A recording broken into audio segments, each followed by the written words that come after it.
এতিয়া ধৰক গুজি নাঙল হাল নাঙল এইবিলাক সব ৰেডি কৰে ডিলা চিলাবোৰ ঠিকে আছে নে নাই জুৱলি আউট জৰি আজিকালি ল'ৰা ছোৱালী খুদিলে ইমান নোৱাৰিবই বাৰু স্বৰ্গদেউ ওলালে বাটচৰা মুখলৈ ধুলিয়াই পাতিলে দোলা আমাৰ বহুতে গাই ধুলিয়াই পাতিলে দোলা ৰিয়ে ঢোল বজাই তেওঁ দোলা পাতিব নোৱাৰে বিহুৰ লগত ইমান এটা জীৱন প্ৰাণৰ সমস্যা এটা পাহৰি গুচি গ'ল এটা উকিল ইমানেই মৰ্যাদা আছে কিলি পৰাৰ লগে লগে ৰ'ব নোৱাৰে কোনো জুনু মায়ৈ আমাক বিহুত লগে পায়ৈ আমাক বিহুত লগে পায়ৈ বাহি চোতাল নহৰা হলাৰুনো জুনু মায়ৈ বাহি কাপোৰ নোধোৱা হলা। নমস্কাৰ মুক্ত আড্ডাৰ আজি খণ্ডলৈ আপোনালোক সকলোকে স্বাগতম জনালোঁ। এটা সময় আছিল যেতিয়া আমি সৰু আছিলোঁ তেতিয়াই বহাগ মাহটোত আমি বিহু গাই ফুৰিছিলোঁ আৰু সেই সময়ত আমি বিভিন্ন মঞ্চত কিছুমান ব্যক্তিক চাবৰ বাবে আমি খুব হেতা অপৰা লগাইছিলোঁ। মোৰ আজিও মনত আছে সেই দিনবোৰৰ কথা। গতিকে আমি এইবাৰ বহাগত বহু দিনৰ পৰা ভাবি আছিলোঁ যে বহাগ মাহত আমি তেনে কেইজনমান ব্যক্তিক যদি আমাৰ মুক্ত আড্ডাৰ মঞ্চলৈ আনিব পাৰোঁ তেতিয়াহ'লে আমি সৌভাগ্য হ'ম আৰু সেইসকল ব্যক্তিৰ সেই সময়ৰ বিহু আৰু আজিৰ বিহু বিভিন্ন কথা তেওঁলোকৰ লগত আমি পাতিম আৰু তেওঁলোকৰ পৰা আমি জানিবলৈ চেষ্টা কৰিম বিহুৰ ইতিহাসৰ কথা, বিহু কেনেধৰণে পৰিৱৰ্তন হৈছে। তেওঁলোকে বহু অভিজ্ঞ তেনে দুজন ব্যক্তিক আমি আপোনালোকৰ সন্মুখলৈ আমন্ত্ৰণ কৰি আনিছোঁ। আমি পলম নকৰোঁ, তেওঁলোকৰ সৈতে আপোনালোকক পৰিচয় কৰাই দিওঁ। মোৰ সন্মুখত আছে শ্ৰীযুত হেম শইকীয়া।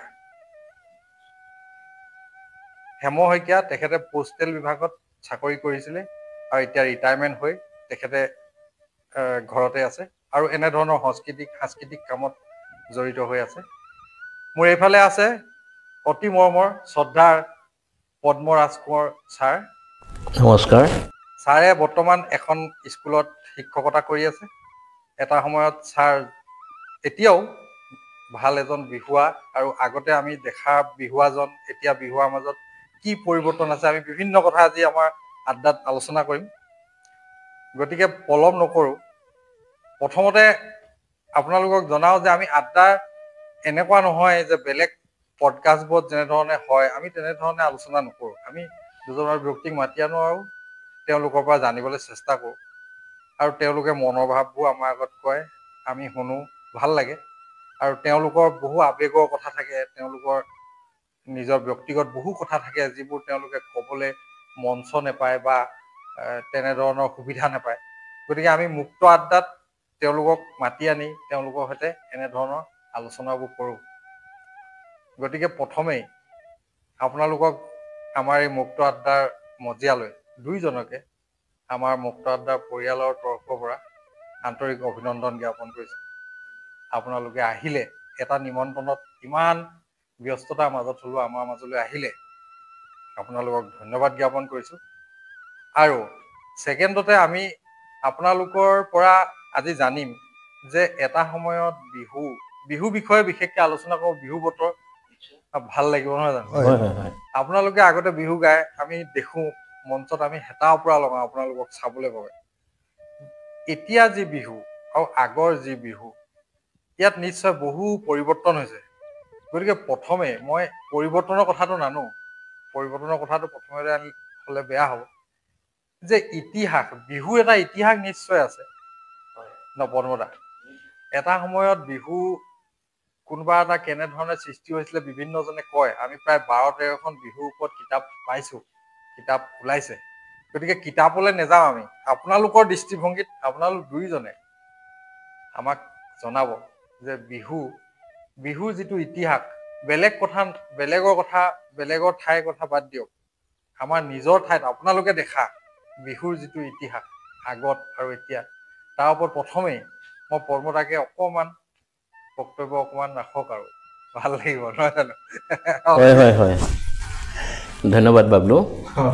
এতিয়া শইকীয়াদেৱলৈ প্ৰণাম। নমস্কাৰ।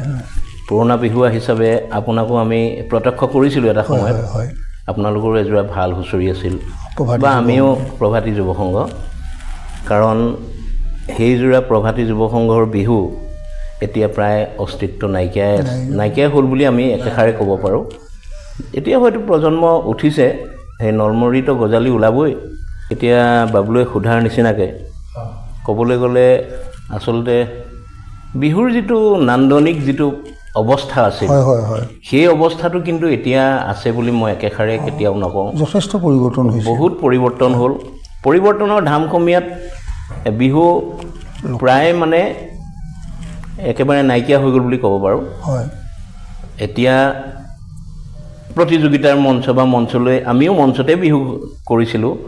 বা আমিও খুব বৰ বেছি দিনৰ মানুহ নহয় বেছি দিনৰ আমি বিহুৱা নহয় সেই সময়ত আচলতে যিটো বিহু হৈছিল সেই সময়ৰ বিহুৰ যিটো মাদকতা আছিল একেষাৰে ক'বলৈ গ'লেতো বিহু কৃষিভিত্তিক নহয় জানো গতিকে কৃষিভিত্তিক বিহুৰ কৃষিৰ মাদকতা থাকিবই লাগিব সেইটো থাকিবই লাগিব আৰু সেইটোক লক্ষ্য কৰিয়ে আচলতে সেই সময়ত বিহুৰ সৃষ্টি হৈছিল সৃষ্টি মানে আমি যিটো দেখিছিলোঁ মানে আগৰ লোকৰ পৰা বুঢ়া মেথাৰ পৰা যিখিনি বিহু আমি তেতিয়া এক কথাত ক'বলৈ গ'লে বিহুৰ যিবিলাক নাম বিহু নাম আছিল বিহু নামৰ কথাটো কওঁতে মোৰ মাজতে কৈছোঁ দেই হয় কওক ধৰক এতিয়া বিহু আগতে এতিয়া কয় স্বৰ্গদেউ ওলালে সেই সময়ত হয়তো স্বৰ্গদেউ দিনৰ কথা নিশ্চয় বিহুৰ সৃষ্টি সেই তাতেই সেইটো ৰংঘৰ বাকৰিত যেতিয়া স্বৰ্গদেউসকলে বিহুক আদৰণি কৰিলে তেওঁ মঞ্চলৈ আমাৰ আগতেতো বিহুটো পথাৰৰ মাজত বা অন্যান্য জেগাত প্ৰদৰ্শন হৈছিলে ব্যক্তিগত খণ্ডত ডেকাবিলাকে বেলেগে কৰে গাভৰুৱে বেলেগে কৰে সেইটো হ'ল মনৰ উদ্দীপনাৰ বিহু সেই বিহুৰ লগত বিশেষত্ব কিছুমান নীতি নিবন্ধ কথা নাই মনৰ পৰা আহে এই মনৰ পৰা বিহুবিলাক মনৰ ভাৱবিলাক গাভৰুবিলাকে নিজৰ আত্মীয়জনৰ ভাৱ মনৰ ভাৱটো লগৰগৰাকীক ক'ব বিচাৰে বিহু নামেৰে কয় ডেকাবিলাকেও ঠিক তেনেকৈ ছোৱালীবিলাকৰ বা কাৰোবাৰ আপোনগৰাকী মনৰ ভাৱ কাৰোবাৰ গছ লতা বৃক্ষ সুচন্দ সূৰ্য বা বন বৃক্ষ জান জুৰি পাৰ্বত্য অঞ্চলৰ যিবিলাক সৌন্দৰ্যতা এইবোৰৰ ওপৰত বিভিন্ন দিশৰ ওপৰত মানে তেওঁলোকে ভাৱ প্ৰকাশ কৰে কিন্তু স্বৰ্গদেউ যেতিয়া ৰাজসভালৈ ৰংঘৰ বাকৰিলৈ আমন্ত্ৰণ কৰিলে বিহুজোৰা তেতিয়া কিন্তু বিহু হৈ থকা নাই হুঁচৰি হ'ল মানে এটা নীতি নিবন্ধ আহিলে তাত মেৰণি এটা পাক বান্ধিলে যেনেকৈ কথা কোৱা হয় আছে তাত এটা কথা কয় যেনেকৈ ধৰি লওক পদূলিমুখত আহি পোৱাতে তেওঁলোকে মানে কয় দেউতাৰ পদূলি গোন্ধাইছে মাদুৰি গোন্ধতে আমোল মোলাই গোন্ধতে আমোল মোলাই দেউতাৰ চোতালত হুঁচৰি জুৰিছোঁ বিহুখন অসমীয়া এইটো তেওঁলোকে এটা প্ৰকৃতিৰ মাৰ্গদৰ্শন দিছিল একদম ধুনীয়াকৈ তেওঁলোকে সেই ব্যৱস্থাটো আগবাঢ়ি আহিছিল আহকচোন আপুনি কথা একদম সুন্দৰ ভাৱত আপুনি প্ৰকাশ কৰিছে হয় তাৰ পাছত যেতিয়া ধৰক এনে আমি শুনা কথা আমিতো আপোনালোকৰ সময়ত নেজানো বাৰু কিন্তু পিছত ধৰক ব্ৰিটিছ যেতিয়া আহিলে তেতিয়া বোলে সেই দিখৌত নৈত এনেকৈ গান এটা আছে জাহাজে কোম্পানী জাহাজে এনেকৈ আছে তেনেকুৱা ধৰণৰ গীতো সৃষ্টি হৈছিলে তেতিয়া ব্ৰিটিছৰ দিনৰ সেই বিষয়টো একচুৱেলি আমি আনিছোঁ বাৰু কাৰণ কথাটো শুনক বিহুত কেইবাটাও বিষয়বস্তু আছে বিহুৱে আপোনাক বুৰঞ্জী কয় বুৰঞ্জীৰ ইতিহাসবোৰ বিহুৱে কৈ আহিছে বিহুৱে আকৌ আপোনাক বৰ্তমান পৰিৱেশ কয় প্ৰকৃতিৰ সৌন্দৰ্যক নিৰ্ণয় কৰে আৰু বিহুৱে আনি আমাৰ যিটো স্বকীয়তা বৰ্তমানৰ ব্যৱস্থা এইটোক বুজাবলৈ যাওঁতে ব্যৱসায়িক দৃষ্টিভংগীৰ বা আমাৰ ৰাজকীয়ভাৱে আমাৰ যে দেশবিলাকৰ কিছুমান দায়িত্ব বা বোধ কৰ্ম পদ্ধতি বদলি হৈছে এইবিলাকো বুৰঞ্জীবিলাকো বিহুৱে লৈ আনে নহয় সেই ব্ৰিটিছৰ সেই সময়ত ব্ৰিটিছে অসমখন মানে ভাৰতবৰ্ষত আছিল আৰু সেই সময়ত অসমতো তাৰ নিশ্চয় প্ৰভাৱ পৰিছিল সেইকাৰণে তেনেকুৱা ধৰণৰ বিহুগীতবিলাক সেই সময়ত হৈছিল এওঁ বাবুলৈ কোৱা নিচিনা দিখৌত গোমাই কোম্পানীৰ জাহাজ নহয় জানো দূৰত জিলিকিলে কোম্পানী জাহাজৰ মাছ তুলত ওলালে ধোঁৱা লগৰ সমনীয়াই চাওঁগৈ আহাচোন মুখত সোমোৱাই লোৱা গোৱা গতিকে তামোলখন প্ৰায় ল মাৰি সেই চাবৰ কাৰণে সেইখিনি ডেকা গাভৰুবিলাক আগবাঢ়ি গৈছিলোঁ কোম্পানী জাহাজে কিছুমান বস্তু আদৰণি কৰি আনিলে আমাৰ ভাৰতবৰ্ষলৈ, যেনেকৈ তেওঁলোকে জাহাজত অনা কলটো আজিও আমি জাহাজী কল বুলি কৈ আছোঁ। তদনুৰূপ যিটো গোলাপ ফুল আমাৰ ভাৰতবৰ্ষৰ সৃষ্টি নহয়, ইয়াত নাই, তেওঁলোকে আদৰণি কৰি ইয়াত স্থাপন কৰি দিলে। ঠিক তেনেকৈ কিছুমান বস্তুৰ লগত বিহুৰ সংস্কৃতিৰ পৰিৱৰ্তনটোও তেওঁলোকে আনিছে। কাৰণ তাৰ আগলৈকে আমাৰ ইয়াত কাপোৰৰ ব্যৱস্থাটো বৰ দুৰ্বল আছিল। ব্ৰিটিছ অহাৰ পিছত ধৰি লওক কাপোৰ বোৱা কটা কৰা ব্যৱস্থাটো যথেষ্ট আগবাঢ়ি গ'ল। অহাৰ লগে লগে আমি আজি যিবিলাক পোচাক পিন্ধিছোঁ,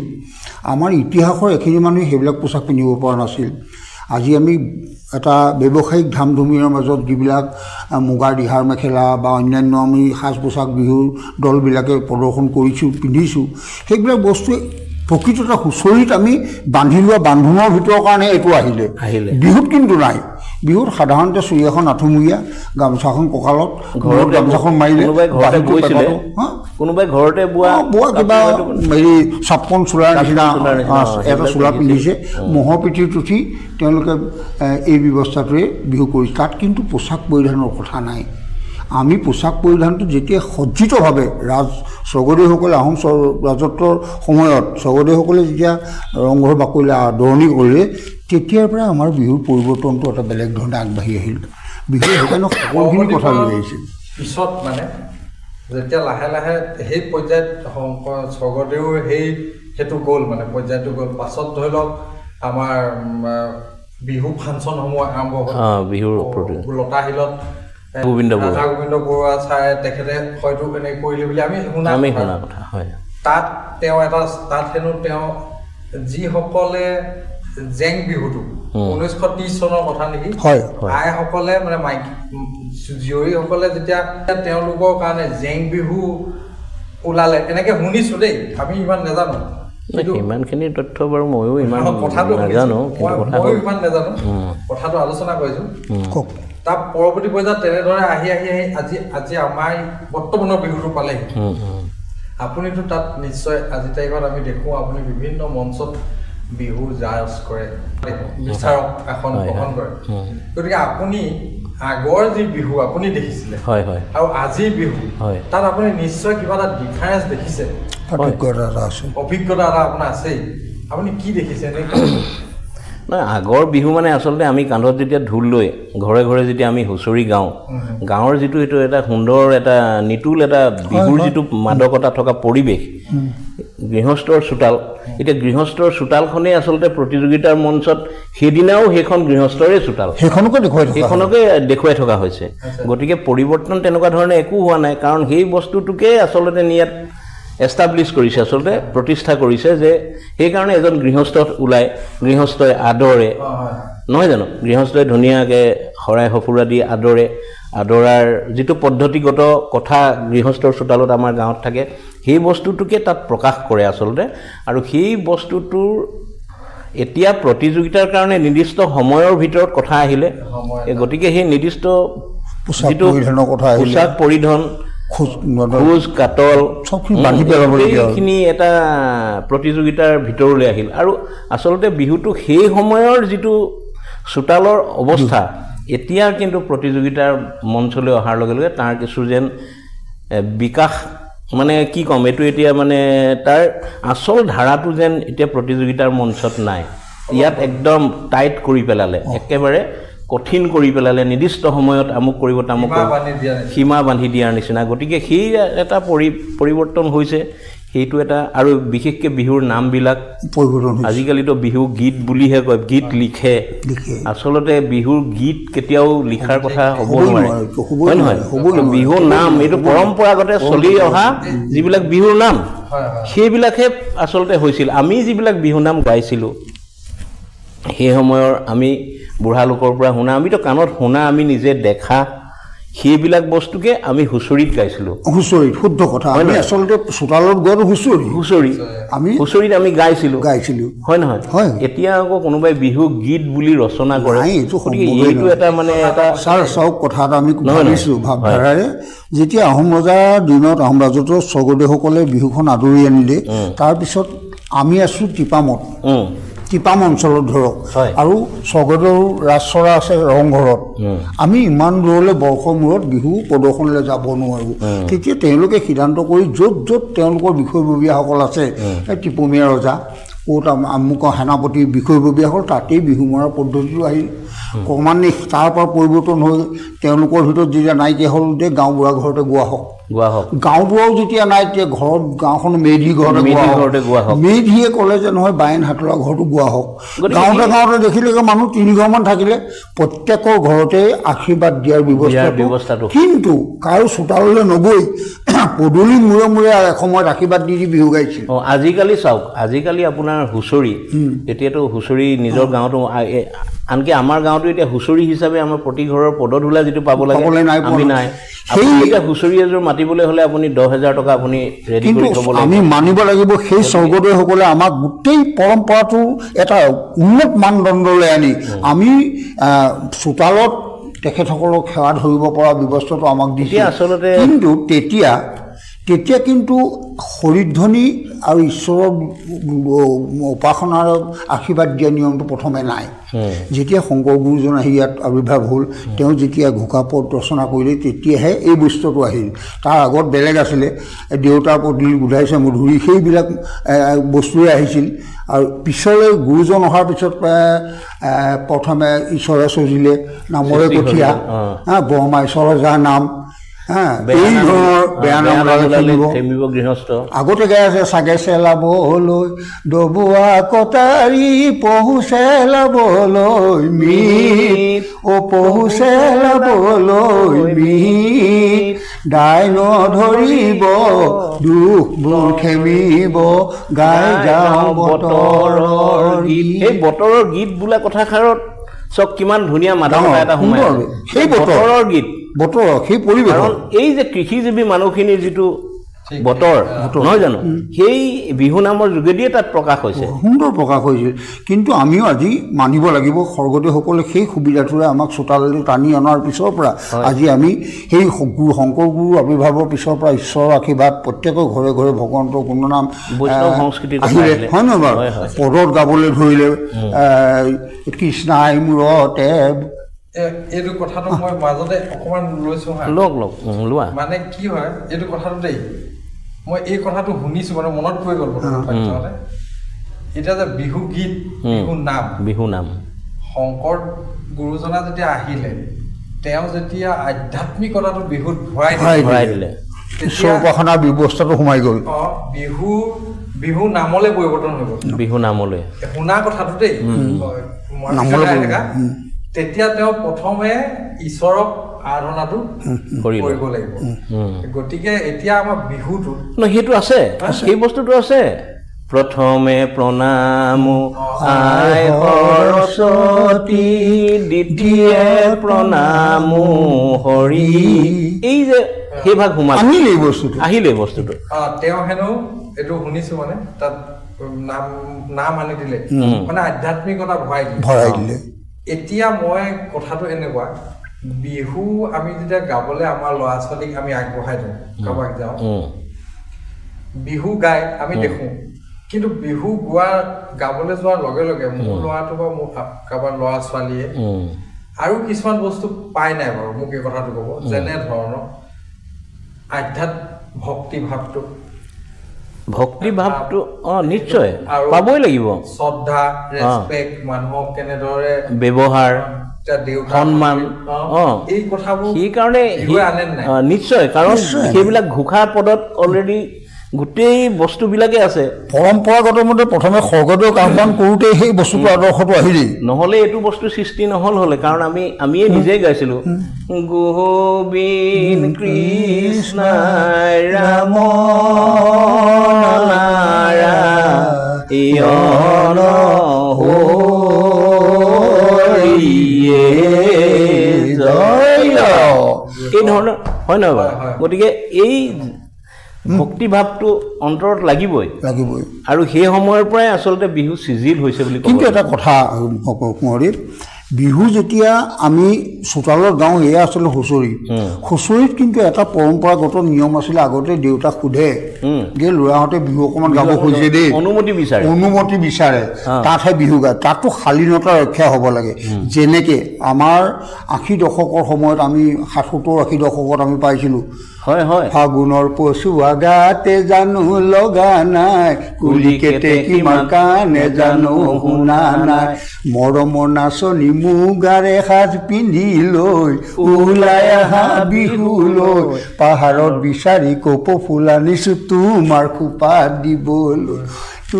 খোপাত দিবলৈ ইয়াত কি হৈছে মাককো ক'ব পাৰি সেইষাৰ কথা যে আই মই ফুল এপাহ আনিছোঁ হা লোৱা আহি কিন্তু এতিয়াৰ বিহুটো যেতিয়া চোতালত গোৱা হয় তাৰ মাদকতাটো আৰু মৰ্যাদাটো ৰক্ষা হ'ব লাগে পথাৰৰ বিহু আৰু চোতালৰ বিহুৰ মাজত পাৰ্থক্য আছে আপুনি ক'লে কাৰণ ডেকাসকলে পথাৰত বিহু গাই ছোৱালীসকলে গাভৰুসকলে গাই যেতিয়াই এইটো ৰাতিৰ বিহুটো বন্ধ হৈ গ'ল জেং বিহু হ'ল জেং বিহু মানে যিটো মানে তেওঁলোকে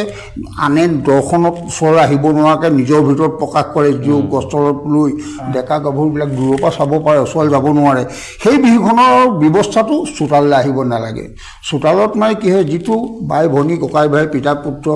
বা বা বোৱাৰী একেলগে থাকে তাত কিছুমান শালীনতা ৰক্ষা হ'লে ভাল অৱশ্যে গাইছে যদি আমি কাৰো বিৰোধিতা কৰা নাই কিন্তু ইতিহাসে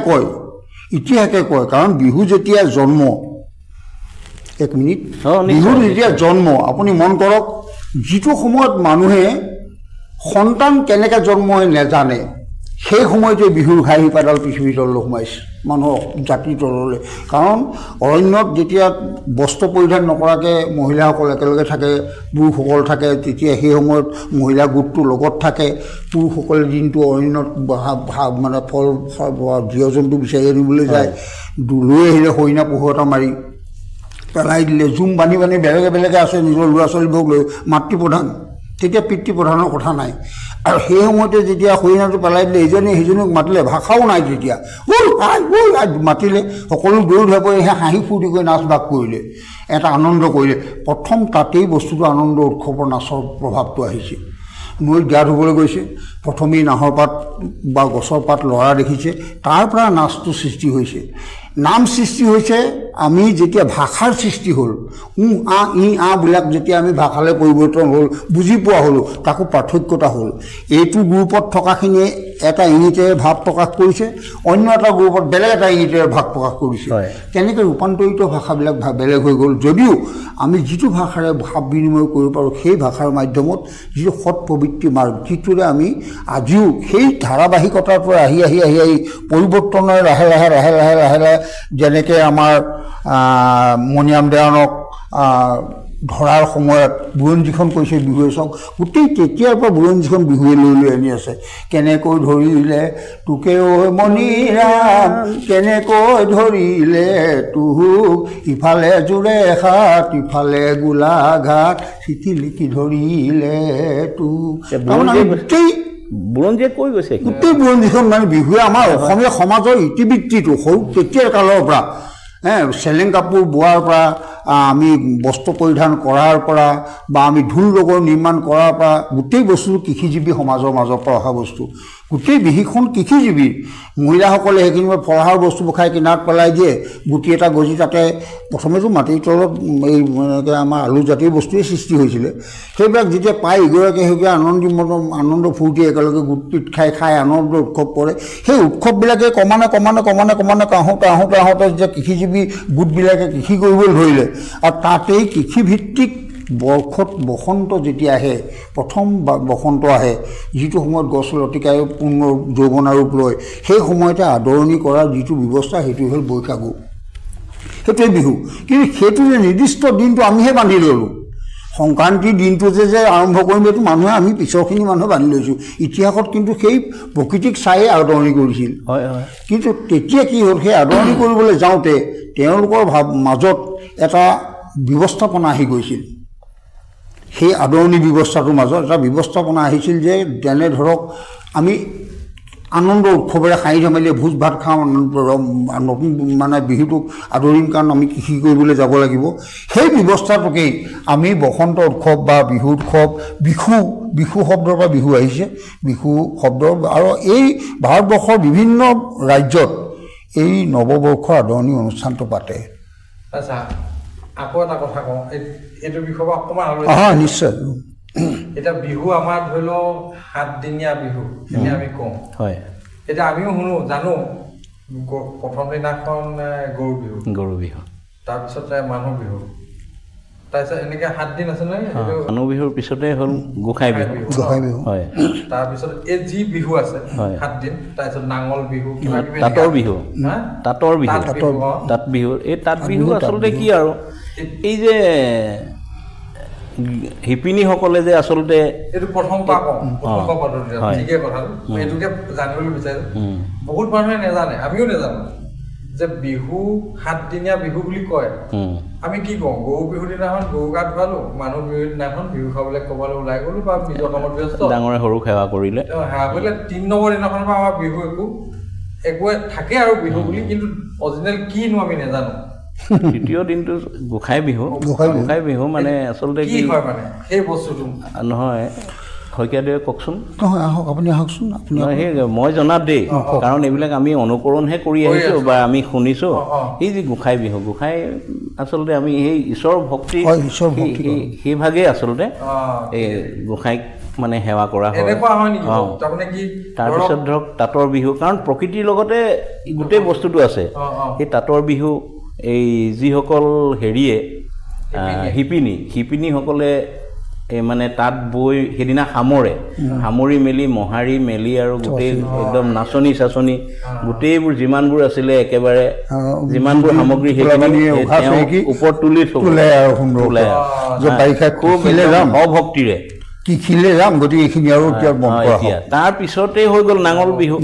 এই আৰু কৃষকৰ কথা আহিলে, কৃষকে নাঙল উলিয়াই যুঁৱলি এইবিলাক চব ৰেডি কৰে। ফাল ঠিকে আছে নাই,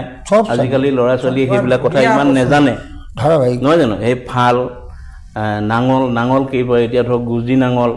ফাল নাঙল এইবিলাক চব ৰেডি কৰে। ডিলা চিলাবোৰ ঠিকে আছেনে নাই, যুঁৱলি আউট জৰি আজিকালি ল'ৰা ছোৱালীক সুধিলে ইমান নোৱাৰিবই বাৰু। আৰু সেইবিলাকে আচলতে সেইটো এটা প্ৰতীক আচলতে, সেইটোৱে হ'ল নাঙল বিহু। নাঙল বিহু সপ্তমত কিন্তু প্ৰকৃতিৰ বিহু। সপ্তমৰ দিনাখন গোটেই প্ৰকৃতিক মানে আদৰণি কৰিবৰ কাৰণে প্ৰণাম কৰে যে তোমালোকে বৃক্ষবিলাকে যেনেকৈ সজাগ হৈ আহিছে তেনেকৈ বৃষ্টিপাত দিয়া, পৃথিৱী উৰ্বৰা হওক, মাতৃৰ শক্তি সামৰ্থ্য হওক, আমি কৃষি কৰিম, আমাৰ উপাৰ্জন হওক। সেইদিনাখনেই সমাপ্ত হয়। আজি আৰু বহাগ জেঠলৈকে বিহু গাইছে, এইটো বেলেগ কথা। এতিয়া চাওক এই প্ৰকৃতিৰ কিমান এটা আশীৰ্বাদ, কিমান ধুনীয়াকৈ প্ৰকৃতিখন স্বচ্ছলা হৈ আছে নহয় জানো বাৰু। বৰষুণৰ পৰা আদি কৰি পৃথিৱী একদম কোমলাই পেলাব, এই গোটেই কথাবোৰ আছে। কিন্তু অসমীয়া জাতীয় উৎসৱ বিহু নহয় জানো, মাতৃ বিহুতে এনেই নহয় দেই, নহয়তো আকৌ ডাঙৰ কথা নহয়, ধাৰাবাহিকতা আহি গৈ বস্তুটো কৃষিজীৱী লোকৰ এইটোৱে ডাঙৰ কথা নহয় জানো। গতিকে বিহুৰ নামতো তেনেকুৱা ধৰণৰ হেৰি সৃষ্টি হয় নহয় জানো। গোটেই কথাবোৰ তেনেকুৱা বৰ ধুনীয়া টপিক হৈছে বাবলু, আজি ভাল লাগিছে। আৰু ককাইদেউৰ পৰা যথেষ্টখিনি আমি নজনা কথাখিনিও শিকিছোঁ। হয় হয়, মাজে মাজে আমি পাতো কেতিয়াবা বা আপোনাৰ লগতো পাতো, কিন্তু এনেকে আনুষ্ঠানিক আজি পতা হোৱা নাই। আৰু এটা কথা আপুনি এদিন কৈছিলে, মই সেই কথাটো আপোনাৰ পৰা আকৌ আজি শুনিব বিচাৰিছোঁ। এই যে কাণত যি লিখিলে মকৰ কুণ্ডল এনেকে আমি গাওঁ, বহু গোৱা মানুহেই নাজানে যে কি মকৰ কুণ্ডল কি বস্তু। নৰা ডাঙে ভাই, এইটো হ'ল আচলতে বহুতে আমাৰ শব্দ উচ্চাৰণ ভুল হয়, আমাৰো ভুল হয়, নহয় বুলি ক'ব নোৱাৰোঁ, কিন্তু শুদ্ধ শব্দটো উচ্চাৰণ কৰি পাৰিলে অৰ্থটো শুদ্ধকৈ ওলায়। এতিয়া স্বৰ্গদেউ নে স্বৰ্গদেউ? স্বৰ্গদেউ সৰ্বস্ব, স্বৰ্গদেউ ওলালে বাটচৰা মুখলৈ, দুলিয়াই পাতিলে দোলা। আমাৰ বহুতে গাই ধুলিয়াই পাতিলে দোলা, ধুলিয়াই ঢোল বজায়, তেওঁ দোলা পাতিব নোৱাৰে, দোলা বাঢ়িজনে দুৱাশ পাতেগে যে ৰজা মহাৰাজ নামিছে ক'ৰবালৈ যাব দোলাত উঠিব, দুলিয়াই পাতিলে দোলা। সেই দোলা আচলতে সেইখনহে কাণত জিলিকিলে নৰা জেঙে ফাই গাতে গুম চেঙৰে চোলা গুমে চেঙৰ নহয় গুম চেঙৰ বহুতে গুমে চেঙৰ বুলি কয় শব্দ উচ্চাৰণ ভুল কৰে গুমচেং এটা বস্তু আহোম ৰজা মহাৰাজাসকলৰ পৰিধানীয় এটা পৰিধানৰ ৰাজকীয় পোছাক যিটো পোছাকটো অতি সুন্দৰভাৱে সজাই পৰাই তাক মানে এতিয়া ৰাজকীয়ভাৱে সুন্দৰকৈ সজাই তোলা হয় যিটো উন্নত মানদণ্ডৰ প্ৰদৰ্শন হয় সেইটো গুমচেঙৰ বুলি কয় তাৰো তাৎপৰ্য বহুত দীঘলীয়া ইমানখিনিলৈ নাযাওঁ কিন্তু কথা হ'ল কি কাণত যিটো বহুতে নগা জাঙে ফাই বুলিও গাই দিয়ে নহয় নৰা জাঙে ফাই কাণ খাই মানে বস্তু জিলিকি থকা এটা উজ্জ্বল মানে সুন্দৰ বস্তুটো গোটাকৈ সেইটো বস্তু কাণত জিলিকে যিটো দূৰৰ পৰা দৰ্শন হয় এইটো কিন্তু মকৰ কুণ্ডল ভগৱন্ত বস্তুহে আছে সেইটো কেতিয়াও হ'ব নালাগে বস্তুবোৰকে আনে আচলতে মকৰ কুণ্ডলৰ তাৎপৰ্য বেলেগ ভক্তি দৰ্শন কিন্তু ৰজা মহাৰাজা আমাৰ মহাৰাজা ৰজাসকলক আদৰণি যাওঁতে আমি তেওঁক সেই সন্মানে আদৰি আনিছিলোঁ আৰু তাৰপিছত ঢোলৰ চেও বজাইছিল আৰু সকলোৱে ৰজাক সন্মান দৰ্শন দিছিল আৰু ৰজাই সকলোকে এটা প্ৰদৰ্শন কৰিছিল যে ভাল পাইছোঁ আহক আপোনালোক আহিলে ভাল পালোঁ এটা সন্মান দিছিলে আৰু সেই ব্যৱস্থাৰ পৰাই ক্ৰমান্বয়ে গৃহাগতলৈ আহি যোৱা হুঁচৰিৰ প্ৰভাৱটো আমি মানি ল'ব লাগিব স্বকীয়ভাৱে যে সেই সময়ৰ পৰাহে আমি চোতালৰ বিহু পালোঁ হেৰি এতিয়া বাবলুৱে কথা এটা সুধিছিল যে আগৰ বিহু মই মাজতে অকণমান নিশ্চয় কওক আগৰ বিহু আৰু এতিয়াৰ বিহুৰ মাজত অকণমান আপুনি কি দেখিছে কাৰণ আপুনি কেতিয়াবা বিচাৰকত বহে বা বিচাৰকৰ আসনত আপোনাক দিয়া হয় গতিকে সেই কথাটোত কিন্তু এটা কথা প্ৰতিযোগিতাৰ মঞ্চত আমি বহি থাকি কেতিয়াবা উপলব্ধি কৰোঁ কাৰণ সেই যিখন আচলতে গৃহস্থৰ চোতালত আমি হুঁচৰি পৰিৱেশন কৰিছোঁ তাৰে এটা প্ৰতীকী অৱস্থা সেই 15 মিনিটৰ কাৰণে নিৰ্ধাৰণ কৰা তাত কিন্তু সেই বস্তুটো বৰ্তাই ৰখা নহয় কাৰণ চাওক আপুনি সেই সময়ৰ বিহুৱা আমিও সেই সময়ৰ বিহুৱা গৃহস্থৰ অনুমতি লৈহে কিন্তু বিহু গোৱা হয় সেই বস্তুবোৰ আচলতে কোনোবা দলে হয়তো কৈছে কোনোবাই কিন্তু নকৰে আৰু আগতে আপুনি নিজে বিহু কৰা বা তুমিও প্ৰত্যক্ষ কৰিছা দেখিছা আমিও গাওঁ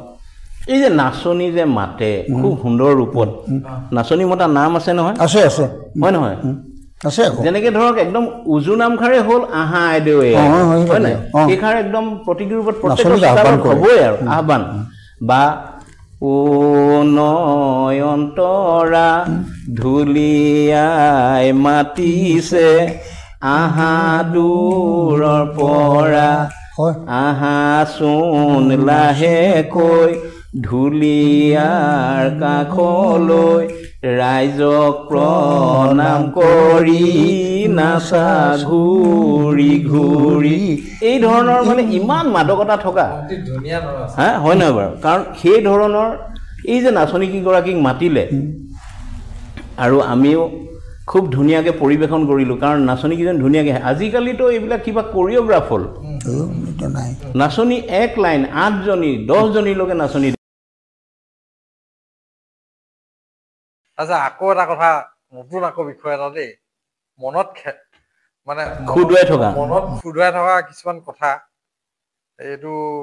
পাতিছোঁ আলোচনা কৰিছোঁ কি আনচাৰ ওলাই আমি নাজানো কিন্তু মনৰ ভাৱখিনি প্ৰকাশ কৰিছোঁ এতিয়া মই নিজৰ ব্যক্তিগতভাৱেও কৈছোঁ মই নৰ্মেলি ইমান চিঞৰি কথা নকওঁ বা এনেকুৱা মোৰ নহয় কিন্তু বিহু আহোঁতে মই উকি এটা কিন্তু ধুনীয়াকৈ কওঁ এই যে বিহু আৰু উকি ইয়াৰ কিন্তু এটা মই হেৰিও শুনিছিলোঁ অনিল শইকীয়া ছাৰে বিহুৰ লগত উকি মানে এটা সম্বন্ধ আছে এই উকিটো যেতিয়া শুনিব আপুনি ক'ৰবাত উকি এটা শুনিলে একদম যাওঁ লাগে বহাগ মাহত চাবচোন এই কথাটো আপুনি কওক কি জানে মানে কি জানে সেইটোকে কওক নহয় আচলতে বুৰঞ্জীমূলক তাৎপৰ্য আছে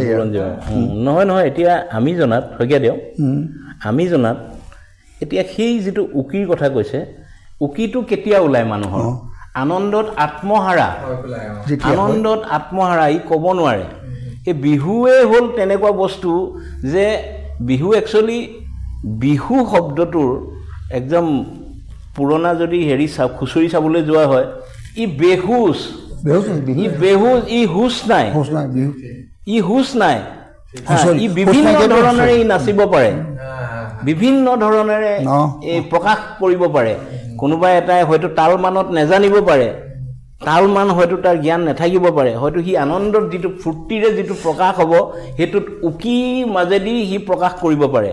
গতিকে সেই উকিটোৰ অৰ্থটো তেনেকুৱাই আচলতে, যেতিয়া মানুহে ক'ব নোৱাৰাকৈ আনন্দ আত্মহাৰা হৈ যায়। কিন্তু তাৰ ভিতৰত এটা কথাও আছে, ধৰক আপুনি এখন পথাৰৰ মাজত মহৰ পিঠিত উঠি আছে ল'ৰাটো,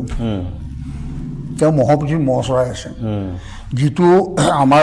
হেৰিয়াৰ গীততো গাইছে, বহাগ আকৌ আহিল চিৰহৈতৰ প্ৰতিশ্ৰুতি লৈ, উদং পথাৰ বহল বুকুত, উদং পথাৰ বহল বুকুত, চিপ চিপিয়া বৰষুণ হৈ বহাগ আকৌ আহিল। মানে গোটেই বস্তু প্ৰকৃতিৰ মাজত আহিলে। তাত যেতিয়া মহ চৰাই থকা মানে মহ ৰখীয়াজনে দূৰত লগৰজনক দেখিলে বা ক'ৰবাত গাভৰু জুমটো মাছমৰীয়াসকলক দেখিলে, কিবা দেখিলে, আনন্দ ফুৰি কি মানে মনৰ ভাৱৰ পৰা ইজনে সিজনক লগৰজনক ভাৱটো প্ৰকাশ কৰা হয়, এই ইয়ালৈ ইয়াত মই আছোঁ, আনন্দ কৰাটোৰ যিটো মুক্ত আনন্দ সেইটোৱেই হ'ল কিৰিলি, সেইটোৱেই হ'ল উকি। আৰু এই উকিটো মই যে কৈছিলোঁ প্ৰথম বিহু সৃষ্টিৰ সময়ত আইসকলে যেতিয়া ডাঙৰ ৰৌ মাছটো দেখি উকিয়াইছিলে, কৈ উকিয়াই ইংগিতাই লগৰবোৰক মাতিছিলে, তেতিয়াৰ পৰাই বিহুৰ লগত এই বস্তুবোৰ সম্পৰ্ক হৈ আহি আছে ধাৰাবাহিক। তাতকৈ এটা ডাঙৰ কথা, যেতিয়া আহোম ৰজাই চুতীয়া ৰজাৰ ৰাজ্য দখল কৰিছিল, ৰঞ্জিত পাইছে, তেওঁলোকে গৈ কি পৰ্বতত গোটেইখিনি গোট খাই থকাকৈ নাছিলে জানো, তেতিয়া ভাবিলে যে এওঁলোকক ডেকাখিনিক চুতীয়া ডেকাখিনিক নমাই আনিব পৰা এটাই ব্যৱস্থা কৰিলে, তলত আহি বিহু পাতি দিলে। পাহাৰৰ তলত নামনিত গোটেই ডাঙৰ ৰাজহুৱা বিহু পাতিলে। বিহুত উকিয়াই ধেমালি কৰি বিহু গোৱা দেখি আহোম এই চুতীয়াৰ যুৱকসকলে যিবিলাক তাত আছিলে তেওঁলোকে কি হ'ল, তাত থাকিব নোৱাৰিলে, নাই তেওঁলোকো গুচি আহিলে বিহুলৈ। গুচি আহি বিহুত সোমাই দিয়াৰ পিছত তেওঁলোকক বশৱৰ্তী কৰি পেলালে বুদ্ধিৰে। এই বিহুৰ লগত ইমান এটা জীৱন প্ৰাণৰ সমস্যা এটাও পাহৰি গুচি গ'ল। তেওঁলোকৰ গোটেই ৰাজ্য ৰজা ৰাজকীয় ভোগবিলাস, তেওঁলোকৰ গোটেই ব্যৱস্থাটোৰ কথা পাহৰি গ'ল। বিহু এনেকুৱা এটা বস্তু যিটোৱে মানুহৰ গোটেই ব্যৱস্থাটোকে টানি লৈ গুচি যায়। সেইটোৱে হ'ল উকি। এটা উকিৰ ইমানেই মৰ্যাদা আছে, কিৰিলি পৰাৰ লগে লগে ৰ'ব নোৱাৰে। আপুনি যে অলপ আগতে ক'লে আমাৰ গাত উজনি ভাটনি এটা শব্দ হয়, গাত এটা উতলাতে জাহি যায় যে ময়ো ঢোলমাত শুনিলোঁ। সেই ব্যৱস্থাটোৰ কাৰণে উকিটোৰ মাদকতা আছে। এইটো কিন্তু বহু মানে হেৰিত দেখোঁ মই, ইমান ধুনীয়াকে মাৰে উকিটো, কিছুমান বিহুত দেখো। হয় হয়। এতিয়া সেই কেছেটতটো আমি উকি মৰাৰ কাৰণে এটা চিডি বনাবলে উকি মানুহ এটাকো নিব লাগিব, নাই সেই বস্তুটো আছে অসমৰ। কাৰণ এতিয়া চাবলৈ গ'লে এতিয়া মৰাণসকলৰ কথা যে ওলাইছে, মৰাণসকলৰ বিহু নামৰ যিটো ধাৰা, যিটো ঐতিহ্য আপুনি চাবচোন দেই, মানে তাত সেই উকিৰ প্ৰাধান্যটো আছেই। উকিৰ প্ৰাধান্যটো আছেই, বৰ ধুনীয়া, বুজিছে নাই? সেই এইটো আৰু এটা কথা এটা ঠিক আকৌ এটাকে মনত পৰি আছে দেই কথা। উকিটো আত্মহাৰা হৈ, আপুনি যে ক'লে বৰ ধুনীয়া, আত্মহাৰা হৈ যেতিয়া মানুহ যায় তেতিয়া উকি মাৰে। বিহুত ঢোল বজায়। এতিয়া ঢোলটো কিন্তু বিহুৰ বাদ্য হয়, কিন্তু দেৱ বাদ্য হয়, এইটো বহুতে কয়, শুনিছো মই। হয় হয়। অসমীয়া সংস্কৃতি জাতীয় উৎসৱটোত এটা দেৱ বাদ্য বাজে, কিন্তু বহুত ডাঙৰ কথা নহয় জানো চাবলৈ গ'লে? ঢোল পৰিচিত কৰিলে সেইটো আমি নেজানো, শুনা কথাটো কৈছো মই ক'ৰবাত পাইছিলো। এইটো হেৰি ঢোলৰ মানে সৃষ্টি মাৰ্গৰ এটা ব্যৱস্থা আছে। যেনে ধৰকচোন অৰণ্যৰ দিনত যেতিয়া মানুহে ঘৰ দুৱাৰ নিৰ্মাণ কৰাৰ ব্যৱস্থাটোৱে হোৱা নাছিলে, জীৱ জন্তু বধ কৰি খাইছিল, সেইখিনি সময়ত যেতিয়া প্ৰথম শিলৰ পৰা দা তৈয়াৰ বা এনেকুৱা বস্তু আহিলে, কৰ্ম বিকাশমান যেতিয়া যিকোনো গছ কাটিব পৰা ব্যৱস্থা আহিলে, তেতিয়া এই ডাঙৰ ডাঙৰবিলাক যিবিলাক খাইলুং বাঁহ, কি বাঁহ কয় এইটো, ডাঙৰ ডাঙৰ তেনেকুৱা বাঁহবিলাক তেওঁলোকে কাটি কাটি নি পেলানি যেতিয়া অন্যান্য কামত লগায়, তাৰ আগটো এচলীয়া হৈ জোঙা হৈ থাকে, কেইবাটাও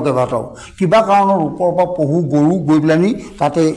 পৰি পেলানি মৰিল, তাৰ ছাল চটা তাতেই থাকিল, ছাল চটা গৰু পচি গ'ল, ছাল চটা লাগি থাকিল, ঢুকিয়ে চালে ধুম ধুম বাঢ়িছে। একদম এইটো আমাৰ হেৰিয়া বিশেষকৈ উৰিষ্যাৰ ইতিহাসত এই ব্যৱস্থাটো আহিছে। তেতিয়া ধুম ধুম কৰিলে অনুভৱ কৰিলোঁ কেলৈ বাঢ়িছে, কেনেকৈ বাঢ়িছে। ইফালে দেখিছে বাঁহটো আছে, বাঁহটো কাটিলে,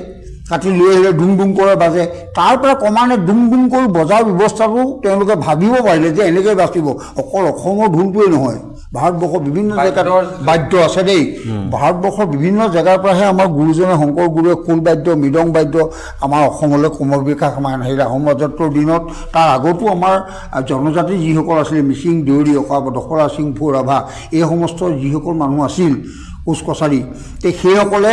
সেইখিনি সময়ত এই ব্যৱস্থাটো চলাইছিল তাৰ পিছতহে যেনেকৈ আমাৰ হেৰিসকলক আমাৰ শংকৰ গুৰুৰ দিনৰ আহোম ৰজাৰ দিনৰ ভূঞাসকলক আনিলে কায়স্থ কুলৰ আনিলে বাকী আহোম স্বৰ্গদেউসকলো আহি পেলাই ইয়াত প্ৰৱৰ্তন হৈ যে এখন অসম গঠন কৰিলে তেতিয়াহে বিহুটো একত্ৰিত হৈ এতিয়া ৰাজকীয় মৰ্যাদালৈ আহিলে আগত কিন্তু এতিয়াও মিচিং বিহু আছে বেলেগে চাওক দেউৰী বিহু আছে মিচিং বিহু আছে স্বকীয়তা আছে আমাৰ কিন্তু বেলেগে বিহু স্বকীয়তা নাই বাকী বৰ্ণবিলাকৰ পোনপটীয়াকৈ নাই আমি অকল অসমৰ বিহুটোকহে আমি সকলোৰে গ্ৰহণ কৰি এটা মৰ্যাদাপূৰ্ণ বিহুত আমি সোমাই পৰিলোঁ কিন্তু কিছুমান বৰ্ণ আছে যিবিলাক জনজাতি মানুহ তেওঁলোকৰ পৰাই তেওঁলোকে আগৰ পৰা বস্তুভাগ আহৰণ কৰি আনি থাকিলে সেইসকলৰ স্বকীয় বৈশিষ্ট্য আছে আজিও তেওঁলোকে মানে মিচিংসকলে এই আলি আই লৃগাং তেওঁলোকে পালন কৰে এতিয়াও ঠিক তেনেকৈ বিভিন্ন জনজাতিবিলাকৰ আজিও সেই তেনেকৈ ঢোলৰ বাদকতাটো যেতিয়া বাদ্যযন্ত্ৰটো বস্তুটো আমাৰ হাতলৈ আহিল ইয়াৰ গোটেই ব্যৱস্থাটোৰ মাজেৰে তাত তাল মানৰ সৃষ্টি হ'ল সেইটো সেইকাৰণে ক'লে দেৱবাদ্য বুলি আকৌ মেঘৰ গাজনি ঢোলৰ চাপৰ এনেকে এইটো মই শুনিছোঁ দেই ইমানখিনি নাজানো আৰু এটা কথা এইডোখৰত আলোচনা কৰোঁ এতিয়া বিহুত যেতিয়া শংকৰদেৱে বিহু গীতৰ পৰা বিহু নাম শংকৰদেৱে এণ্টি হোৱাৰ পিছত মানে তেওঁ যেতিয়া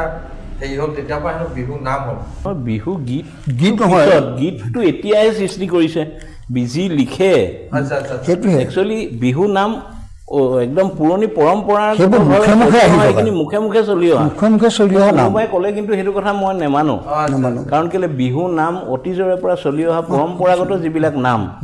সেই নামসমূহ আমাৰ সাধাৰণ কৃষিজীৱী মানুহৰ জীৱন সংগ্ৰামৰ লগত জড়িত কাৰোবাৰ প্ৰেয়সী বা কাৰোবাৰ ভাল লগা মানুহজনী বা যাক বেছি গুৰুত্ব দিয়া হয় সেই নামেৰে সেই বিহুজোৰাত সেই বস্তুটো প্ৰকাশ হৈ থাকে আজিকালি তেনেকুৱা নাম নাই আজিকালি বহাগৰ বিহুটি নেপাতি কেনেকৈ থাকোঁ বিহু নামেৰে ক'লে যেনেকৈ আপোনাৰ অতিকৈ চেনেহৰ মোঙাৰে মোহোৰা তাতোকৈ চেনেহৰ মাখু তাতোকৈ চেনেহৰ বহাগৰ বিহুটি নেপাতি কেনেকৈ থাকোঁ কিনো চ'ত মহীয়া বতাহ জাকি মাৰিলে গছে বনে সলালে পাত কিনো অসমীয়াৰ বিহুটি আহিলে গৰু চালেও লগালে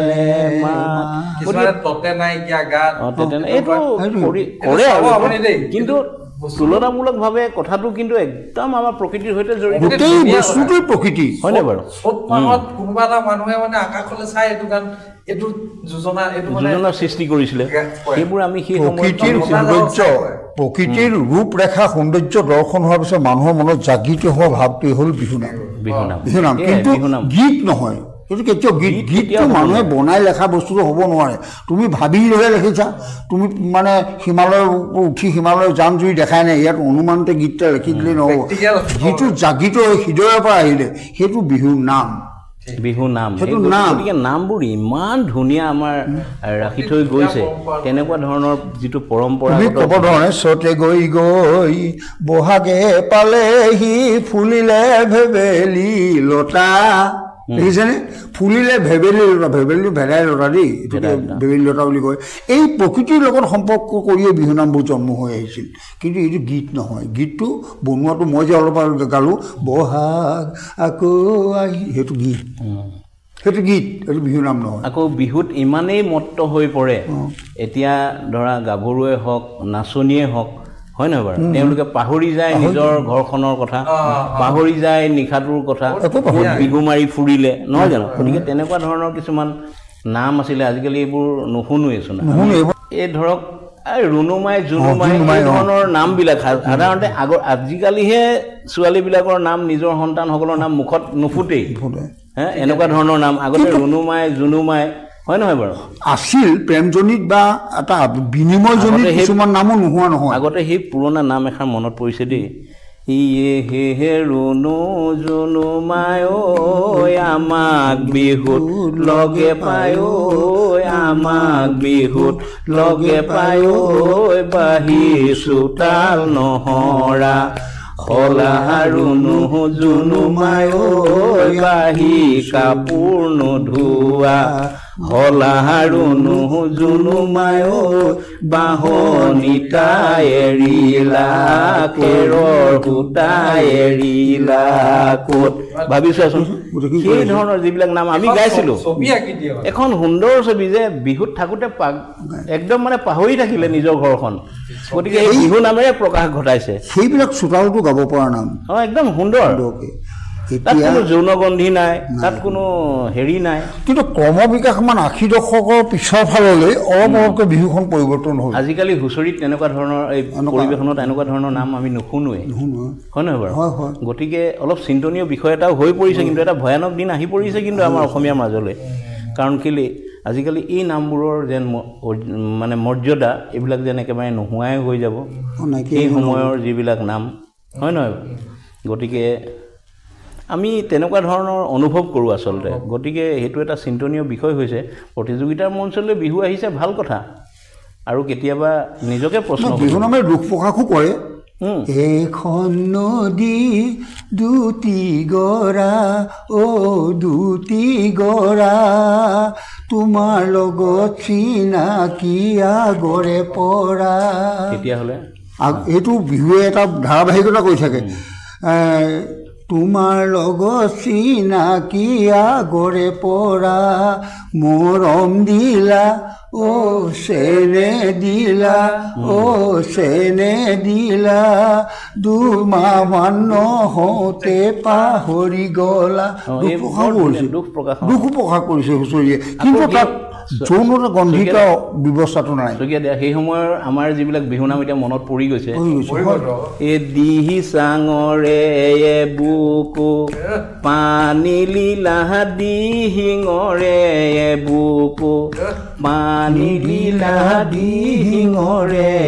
বুকু পানী লীলা কেলৈ আশা দিছিলা মোকে লীলা বহলীয়া ঐ কৰিলা বগলা ঐ কৰিলা মোক সুন্দৰকৈ বৰ্ণনা ধুনীয়া একদম বুৰঞ্জীটো কৈ দিলে গতিকে সেই তেনেকুৱা ধৰণৰ সেইবিলাক একদম ৰাতিপুৱাই যাব এনেকুৱা ধৰণৰ বিহু গাই থাকিলে মানে সেইবিলাক আচলতে বিহুখনে আমাক অসমৰ ইতিবৃত্তিটো গোটেই তাহানিৰ দিনৰ পৰা লৈ আহিছে ক্ৰমান্বয়ে যেনেকৈ শিলগুটিয়ে বুৰঞ্জী কয় তদনুৰভাৱে নিশ্চয় হয় নহয় তদনুৰভাৱে আমাৰ বিহুৱে অসমীয়া জাতি মানৱ জাতিৰ ইতিহাস লৈ আহিছে মানৱ জাতিৰ যেতিয়া ব্যৱস্থা সময়ৰ পৰা মানৱ জাতিৰ ইতিহাসটো লৈ আনি ভাগে ভাগে হ'ল অন্যান্য প্ৰদেশত বেলেগ বেলেগ দৃষ্টিভংগীৰে গুচি গ'ল আমাৰ ইয়াত এই দৃষ্টিভংগীৰে আহিলে কিন্তু প্ৰত্যেকৰে গোটেই বুৰঞ্জীখন বিহুৱে আনি আছে আমাক আৰু আজিৰ বৈশিষ্ট্যতাত বিহুৱে যিটো পৰ্যায়লৈ গ'ল ইয়াকো আমি অৱমাননা কৰিব নোৱাৰোঁ মঞ্চত যে বিহু গৈছে আমি নুই কৰিব নোৱাৰোঁ পৰিৱৰ্তন হ'বই এতেকে বুলি মানে এই ধৰণেৰে পৰিৱৰ্তনটো যদি হৈ যায় তেতিয়াহ'লে এটা সময়ত চিন্তনীয় বিষয় হয় নহয় হয় নিশ্চয় হয় পৰিৱৰ্তনটো অতিমাত্ৰা হ'ব নালাগে যেনে মই এটা কথা ক'ব বিচাৰিছোঁ চাওক ইতিহাসত আমাৰ যিটো পোচাক পৰিধানেৰে আইসকলে বিহুত নাচিছিল আনন্দ উৎসৱ কৰিছিল আজি প্ৰতিযোগিতা হৈছে বস্ত্ৰ কাপোৰ কানি কিমান দামী কাপোৰ কানি পিন্ধাই বিহুৱতী আৰু নাচনী নাম নাইকিয়া হ'ল বিহুৱতী বৰ বিহুৱতী বিহুৱতী বিহু কুঁৱৰী বিহু সম্ৰাজ্ঞী হ'লগৈ সম্ৰাজ্ঞী এইবোৰ হ'ল নাচনী নাই কিন্তু এতিয়া টোটেলি অন্য দিশলৈ গুচি গ'ল নাচনী শব্দটো ক'ৰবাত মৰি গ'ল নাইকিয়া হৈ গ'ল এইটো নাচনী শব্দটোৱে নাইকিয়া হৈ আহিছে এতিয়া বিহুৱতী বৰ বিহুৱতী এইবোৰ সামগ্ৰী হৈ কিবা বিহু আনি বিহু কুঁৱৰী বিভিন্ন ধৰণৰ ৰূপলৈ গুচি গ'ল গতিকে আমি প্ৰকৃতৰ নাচনী বস্তুটো ক'ৰবাত এৰি থৈ গুচি আহিলোঁ ট্ৰেইনৰ ডবা যেনেকৈ লিংক ছিগিলে এটা থাকি আহে তেনেকৈ আমি সেই শব্দটো এৰি থৈ গুচি আহিলোঁ, ক'ৰবাত থাকি আহিলে। কিন্তু মনত ৰাখক সেই নাচনী শব্দটোৰ মাধুৰ্যতাৰ ভিতৰত যিটো লিংকে আহি বৰ্তমান পৰিৱেশত যিবিলাক পোচাক পৰিধানে মঞ্চস্থ কৰি আমি প্ৰতিযোগিতাত নামিব গৈছোঁ, প্ৰতিযোগিতাটো নহ'বলৈ কোৱা নাই, কিন্তু তাতো আমাৰ এটা মৰ্যাদা ৰক্ষা কৰাৰ কাৰণ আছে। বিহুটো আপুনি মই সকলোৱে জানো কৃষ্টিটো আমাৰ কৃষিৰ ওপৰত নিৰ্ভৰ কৰে। কৃষি ৰাইজে তেনেকুৱা এযোৰ কাপোৰ পিন্ধি তেনেকুৱা এখিনি বস্ত্ৰৰে গৈ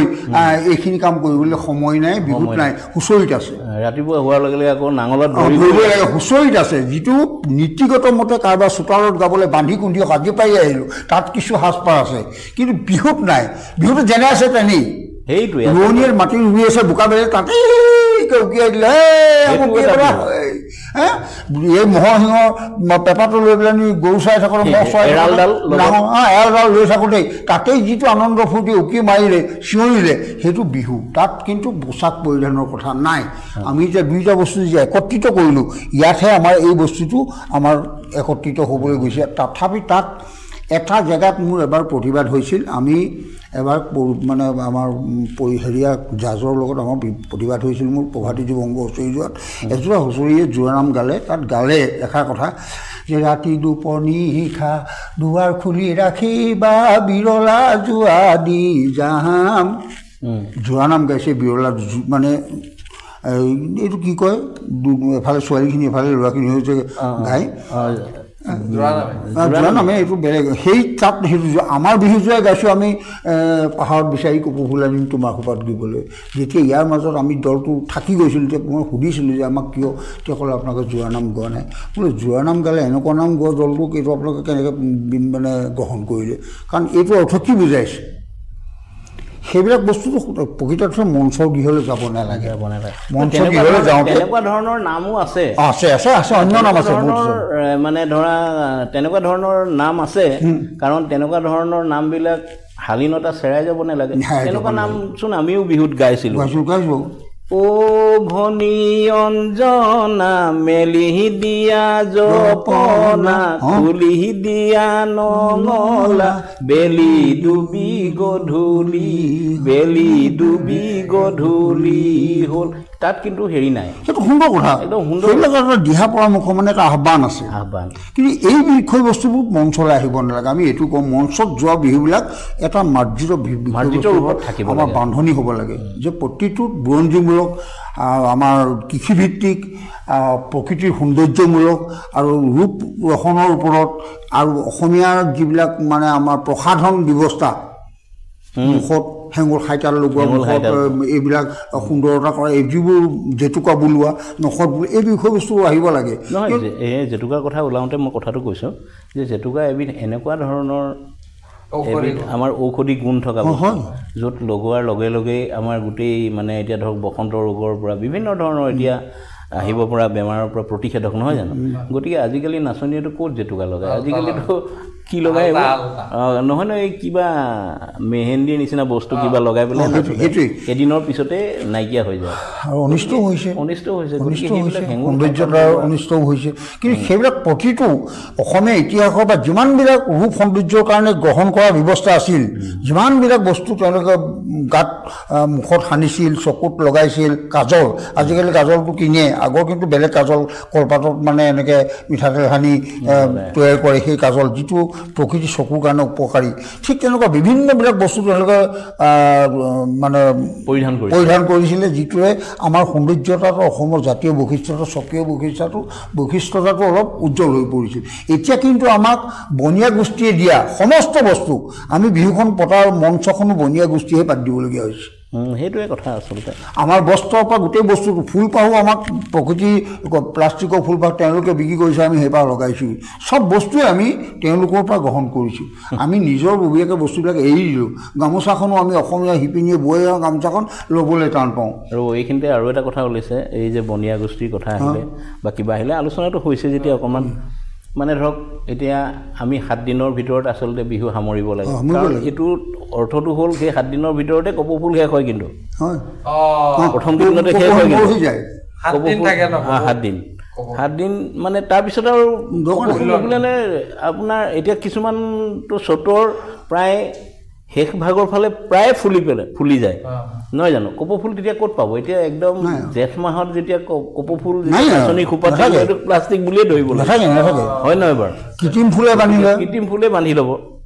গতিকে সেই বিহু এতিয়া আচলতে বিহু বিশেষজ্ঞসকলে সেইটোৰ ওপৰতো অকণমান চাব লাগে নহয় তেওঁলোকে কৈ আছে বাৰু বিহুৰ ওপৰত আমি যদি আলোচনা শেষ নহয় আচলতে কৰি যাওঁ শেষ কৰিব নোৱাৰিব কিন্তু সেইটো হয় আৰু আচলতে শেষ কৰিব নোৱাৰা মূলতেই চাগে ইয়াত বহুত এটা আৱেগ সোমাই আছে একদম প্ৰতিজন মানুহৰ এটা আৱেগ আছে অসমীয়া বিহুটো এই জাতীয় উৎসৱ এনেই নহয় আৰু এনেও আমি চাওঁ ক'ৰবাত বিহুৱে যোৱা এতিয়া আজিকালি কেনেকুৱা হ'ল নাজানো এতিয়াতো আৰ্টিষ্ট ষ্টেজলৈ আৰ্টিষ্ট কোন আহে এনেকুৱা হ'লে আজিকালি ল'ৰা ছোৱালী কিন্তু আগতে বিহু চাবলৈ হোল নাইট মানুহে বিহু চায় 5 দিন ষ্টেজতে হওক ষ্টেজত আমি দেখিছোঁ একদম আগদিনাখন বোলে একদম আহিলে যেতিয়া বিহু আৰম্ভ হ'ল সন্ধিয়া 6টাৰ পৰা চলি 6টালৈকে ৰাতিপুৱাৰ পৰা আমিতো 64 নম্বৰত আমিয়ে নিজে দুলীয়াজান বিহুতলীত আমি 64 নম্বৰত আমি জইন কৰিছোঁ মানে আমি হুঁচৰি গাইছোঁ আবেলি 4টা বজাত হ্যাঁ এতিয়া আজিকালি বিহু নহয় না আজিকালি একদম ৰাতিপুৱাত হুঁচৰি 2 ওলাইগে এতিয়া কিমান চিন্তনীয় বিষয় হৈ গ'ল এজোৰা মাতে মেইন আৰ্টিষ্টজনে মেইন এজোৰা উদ্বোধনে কৰে গতিকে নহয় বৰুৱাদেৱ এটা কথা মন কৰক এজোৰা বিহুৰ কাৰণে কিমান হেঁপাহ আৰু কিমান শ্ৰদ্ধা ভক্তি আছিল গাঁওখনৰ শিমূৰত যেতিয়া ঢোলৰ কোবটো পৰিব মেজি ঘৰত তেতিয়াই শিমূৰৰ শেষৰ ঘৰ মানুহ সাৱধান হ'ব বিহু আহিলে ঐ তাতেই কলপাত চলপাত কাটি তামোল চালি যোগাৰ কৰি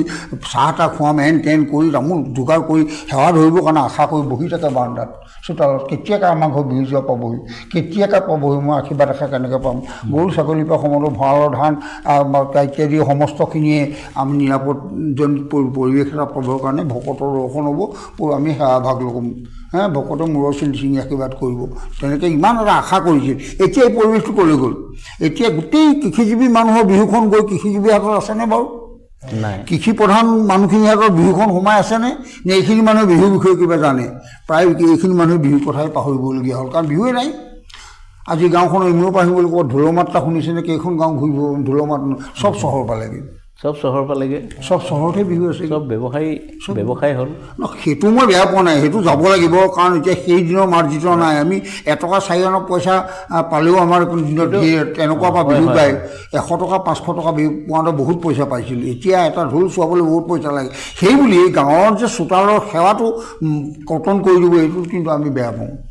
কাৰোবাৰ নামঘৰত বিহু গোৱাটো মই একমত নাই নামঘৰটো হ'ল নামৰ গুৰু সেৱাৰ এটা ভক্তি মাৰ্গৰ স্থান তাৰ ভিতৰত বিহু গোৱাটো উচিত নহয় বাহিৰত ক'ৰবাত গোৱাটো বেলেগ কথা চোতালৰ বিহুটোৱে আচল বস্তু হয়নে নহয় চোতালৰ বিহুখন গালে গোটেই আমি মঞ্চখনত চোতালৰ বিহুটো দেখুৱাই আছোঁ কিন্তু আচলতে আমি চোতালৰ বিহুখন নোগোৱাই হৈ গ'লোঁ প্ৰতিযোগিতাৰ কাৰণে যিখন বিহু দৰ্শন দিবলৈ গৈছোঁ তাত কিন্তু আমি এঘৰ মানুহৰ মঞ্চত গোৱা এজন গৃহত থাকে আদৰি আনে গৃহতৰ আইগৰাকী ল'ৰা ছোৱালী সেৱা ধৰে লেম এটা লৈ যায় বা কিবা এটা লৈ যায় ইতিবৃত্তৰ বস্তুটো আমি দৰ্শন দিছোঁ কিন্তু আমি প্ৰকৃততে ইয়াত আমি বস্তুটো এৰি দিলোঁ গাঁৱত ইয়াত নাই আমি নামঘৰতে ঘাটটো মাৰিছিলোঁ আমাৰ মেধি যেতিয়া ইয়াত আছিল তেতিয়া আমি সৰুকালত যিটো বিহু নাম দেখিছিলোঁ যিটো বিহু দেখিছিলোঁ ইমানেই এটা ভক্তি মাৰ্গ আছিল প্ৰথমেই বৰ মেধি ঘৰত ঘাটটো মাৰিব নামঘৰত মাৰিব তাৰপৰা মেধি ঘৰত মাৰিব তাৰপিছতে গাঁওখন এমূৰৰ পৰা গাব এতিয়াতো য'ত আপোনাৰ আৰ্থিক দিশটো শকতালিকৈ পাম বুলি ভাবে প্ৰথম তালৈ গুচি যায় ইয়াত বয়োজ্যেষ্ঠসকল গাঁৱৰ মুৰব্বীসকল এইসকলৰ কোনো কথাই নাই আৰু সেইসকলে যদি নাইকিয়া হয় পিতৃ মাতৃক ভক্তি কৰা জ্যেষ্ঠজনক সেৱা কৰা গামোচা বিনিময় কৰা এইবোৰ ক'ৰ পৰা থাকিব আচল বস্তুটোৱে আমি দুৰ্বল হৈ গ'লোঁ কাৰণ এই বস্তুটো লাহে লাহে নাইকিয়া হৈ গৈছে কৰ্ম বিকাশনো হৈছে নাই বাৰু নাইকিয়া আচ্ছা বেছি পাতি থাকিলে শেষত মানে মই বিহু ভৱিষ্যতটো অকণমানকৈ আমাৰ বিহু ভৱিষ্যতটো ভাল হ'ব মই আমি আশা কৰিছোঁ বিহু আমাৰ লাগিবই থাকিবই কিন্তু আপোনাৰ দৃষ্টিভংগী অকণমান কওক নহয় আচলতে কি বিহু থাকিবই লাগিব বিহুৱে অসমীয়াৰ আমাৰ প্ৰকৃত পৰিচয় নহয় জানো প্ৰকৃত পৰিচয় আৰু ই এটা বেলেগ পৰ্যায়লৈ গুচি গৈ আছে সেইটো বেলেগ কথা কিন্তু তাক ধৰি ৰখাৰ কাৰণে এতিয়া নতুন চামে যিবিলাক প্ৰস্তুতি লৈছে বা যিবিলাক চেষ্টা কৰিছে এতিয়া নাই কৰা বুলি মই কেতিয়াও নকওঁ কৰিছে আজি বিহুৰ কৰ্মশালা পাতিছে সৰু সৰু ছোৱালী তেওঁলোকক শিকাইছে বা কিবা কিন্তু সেইখিনি কৰিবলৈ যাওঁতে তাৰ অচিলালৈ যাতে আমাৰ সেই হেৰি পুৰণা যিখিনি নীতি নিয়ম সেইখিনিও যাতে বুটলি আনি নতুন চামৰ মাজত বিলাই দিব পাৰে থাকিব লাগিব মানে সেই কথাখিনি এই নতুন চামে আচলতে খুব ভালদৰে কৰি গ'লে কিন্তু বিহুটো ৰ'ব কাৰণ এতিয়াও আমি তুলনামূলকভাৱে বিহুৰ কোনোবাই দল বনাইছে কোনোবাই বিহু টীম নিজে ঠিক কৰিছে বহুকেইটা এতিয়া চেমনীয়া বিহু মই ক'ৰবাত বহু খুব সুন্দৰ ৰূপত ৰেডি কৰিছে বা আমি দেখোঁ বিচাৰকৰ আসনৰ পৰা আমুক ঠাইত এটা বিহু দল টিপলিঙত হৈছে দুলীয়াজানত হৈছে মহমাৰীত হৈছে উখাপুৰত হৈছে কাৰোবাৰ নেতৃত্বতে হ'ব লাগিব গতিকে বুটলি আনোতে তেওঁলোকে সেই নতুন উদ্যোক্তাসকলে এইটো চিন্তাটো তেওঁলোকৰ মনত শিশুৰ মনত বিয়পাই দিব লাগিব যে বিহু এনেকুৱা ধৰণৰ আছিল গতিকে সেই নামসমূহ তেওঁলোকে পৰম্পৰাগতভাৱে চলি অহা নামবোৰ যাতে তেওঁলোকৰ মাজত বিলাই দিয়ে তেতিয়া নিশ্চয় ৰক্ষা হ'ব বুলিয়ে মই প্ৰবল আশাবাদী কিন্তু দেই আৰু তেনেকুৱা ধৰণৰ নামসমূহ অভিজ্ঞ লোকৰ ওচৰৰ পৰা সংগ্ৰহ কৰিব লাগে অভিজ্ঞ লোকসকল আছে তেওঁলোকৰ ওচৰত আহিলে মানে তেনেকুৱা ধৰণৰ নামসমূহ এই নতুন চামক যদি শিকাই মেলি দিয়ে আৰু তাৰ গুৰাৰ্থটো কিন্তু বুজাই দিব লাগিব যে প্ৰকৃতিৰ লগত যে মানে ই নিবিড়ভাৱে সম্পৰ্ক হৈ আছে গতিকে সেই বস্তুটো তেওঁলোকক যদি সংপৃক্ত কৰাই দিয়ে তেতিয়াহ'লে ভাবোঁ যে আমাৰ বিহুখন ঠিক জেগাতে ৰ'ব কিন্তু এইটো এনেকুৱা আমি এটা নেতিবাচক দৃষ্টিভংগীৰে চালে নহ'ব কাৰণ এই পুৰণা বস্তু নাই বুলিয়ে এতিয়া সেইটো নাই বুলি আমি তেনেকুৱা নেতিবাচক মন্তব্য দিবলৈ আমি কেতিয়াও নোৱাৰোঁ নহয় এটা কথা কিন্তু সুন্দৰ বক্তব্য বিহুৰ কিন্তু কাহিনীও মৃত্যু নাই বিহু ইতিহাসৰ পৰা আছে ভৱিষ্যতলৈও থাকিবই লাগিব এই যুগৰ পৰিৱৰ্তনৰ অনুপাতে বিহুটো সেইধৰণে আগবাঢ়ি যাব সেই ৰূপটোলৈ গৈ থাকিব এটা সময় ৰেলগাড়ী আহিলে উকিয়াই গাইছিল এতিয়া আমি সেইটো নাগাওঁ এতিয়া আমি মোবাইলৰ যুগৰ কথা গাম বা আমি ৰকেটৰ কথা গাম হয় নহয় ইলেক্ট্ৰিকৰ পোহৰত বুলি গাইছিলোঁ এসময়ত টিপ চাকিৰ পোহৰত গাইছিলোঁ এইবিলাক বুৰঞ্জী লৈ বিহু কিন্তু হুঁচৰিৰ মাধ্যমটো মানে আমি সাৱধান হ'ব লাগিব বিহুটো থাকিবই ইয়াৰ কাহিনী পৰিৱৰ্তন নাই বুৰঞ্জীভাৱে ইতিহাসক লৈ সি বুকুত লৈ গৈ থাকিব সেই বিহুক আনি যেতিয়া হুঁচৰি মাধ্যমলৈ আনিম তাত মানে সাৱধান হ'ব লাগিব যাতে বিহুৰ বৈশিষ্ট্যটো নষ্ট নহয় কথা ইমানেই বছ হুঁচৰিত যেতিয়া আমি আদৰণি কৰি হুঁচৰিলৈ আনিম চোতালত গাম মঞ্চত গাম বা ক'ৰবাত ডাঙৰ আনুষ্ঠানিকভাৱে গাম তাত বিহু নাম আৰু বিহুৰ মাদকতাটো বিহুৰ মৰ্যাদাটো ৰক্ষা কৰাকৈ আমি যদি লৈ যাওঁ তেতিয়াহ'লে আমাৰ ক'বলগীয়া একো নাই এইটো পাৰ্থক্য হ'বই সেই সময়ৰ যুগটো এতিয়া নাই আৰু এতিয়া যুগৰ লগত এতিয়া ভাগে খাপ খাব নিশ্চয় হয় নহয় বাৰু গতিকে আমাৰ ক'বলগীয়া সেইটোৱে আৰু আচলতে যে পুৰণা ঐতিহ্য বহনকাৰী যিবিলাক মানে বস্তু আছিল বস্তু বুলিয়ে কৈছোঁ আৰু সেইবিলাক সংগ্ৰহ কৰি যদি নতুন চামক বিলাই দিব পাৰে তেতিয়াহ'লে নিশ্চয় বিহু এটা নিজৰ জেগাতে থাকি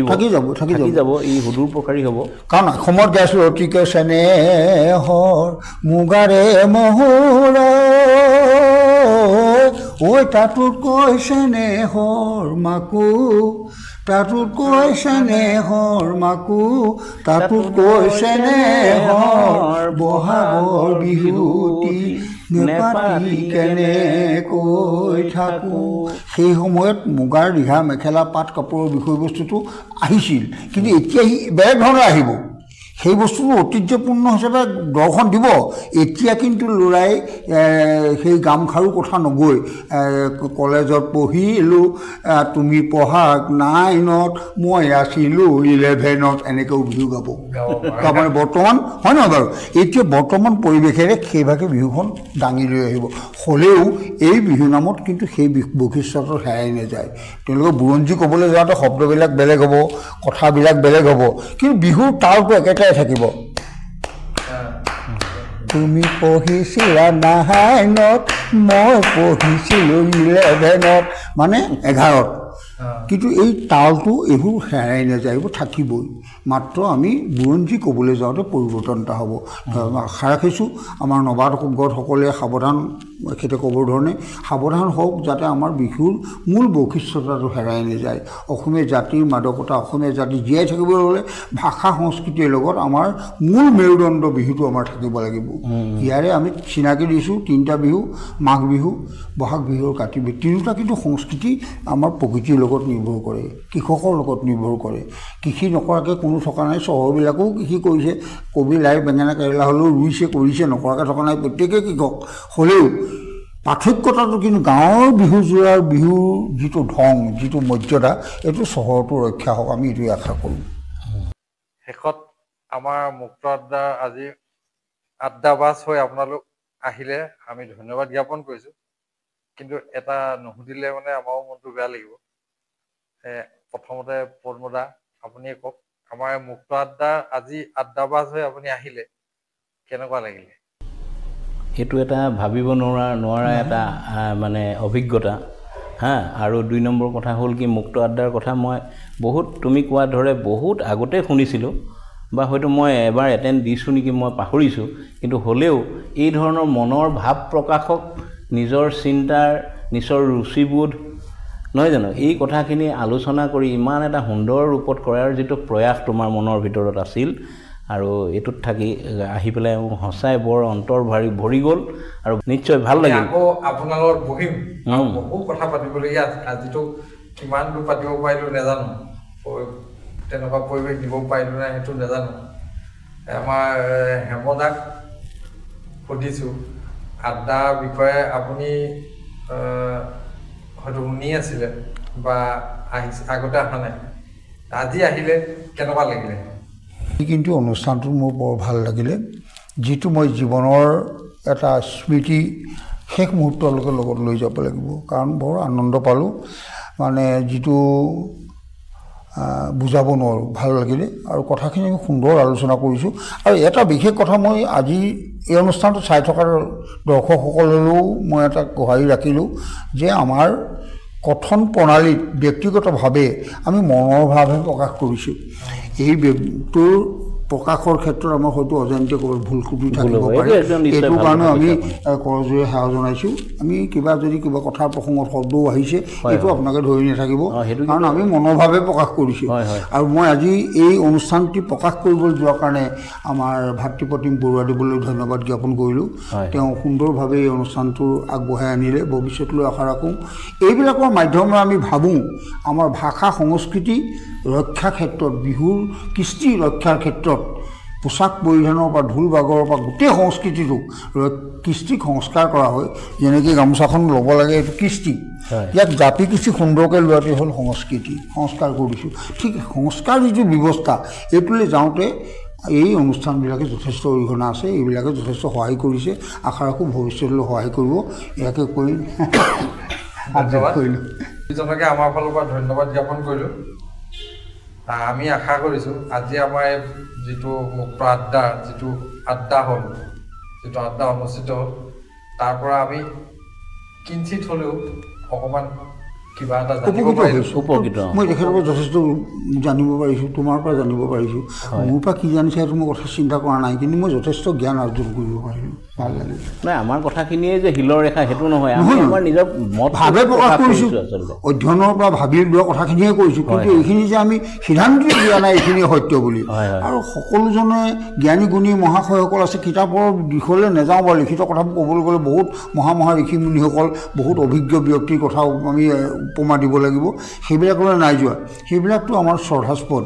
আমি আমাৰ ভাৱটোহে আমি দৰ্শন দিলোঁ, তাতে হয়তো ভুল ত্ৰুটি থাকিবই পাৰে। নিশ্চয় নিশ্চয়। ধন্যবাদ। দুইজনলৈকে ধন্যবাদ জ্ঞাপন কৰিলোঁ। আমাৰ দৰ্শকসকলক আমি অনুৰোধ জনাইছোঁ, আমাৰ এই মুক্ত আড্ডা চাই কেনেকুৱা পালে আমাক জনাব, আৰু ক'ৰ পৰা চাইছে আমাক জনাব। আমি কিছু অভিজ্ঞ ব্যক্তিক আমি মাতি আনিবলৈ চেষ্টা কৰোঁ আমাৰ মুক্ত আড্ডাৰ মজিয়ালৈ, আৰু তেওঁলোকৰ বিভিন্ন প্ৰতিভা থাকে, তেওঁলোকে ভাল পোৱা বিষয় থাকে। আমি সেইবোৰৰ ওপৰত আলোচনা কৰোঁ, কাৰণ ভৱিষ্যতৰ দিনত আমি তেনে আৰু ব্যক্তিক আমাৰ মাজলৈ মাতি আনিবলৈ চেষ্টা কৰিম, আৰু আপোনাৰ যোগেদি আমি আন এজনৰ বিষয়ে জানিবও পাৰিম। গতিকে সকলোকে পুনৰবাৰ ধন্যবাদ জ্ঞাপন কৰি আমাৰ এই মুক্ত আড্ডা অনুষ্ঠানটো আজি ইমানতে সামৰিছোঁ। ধন্যবাদ।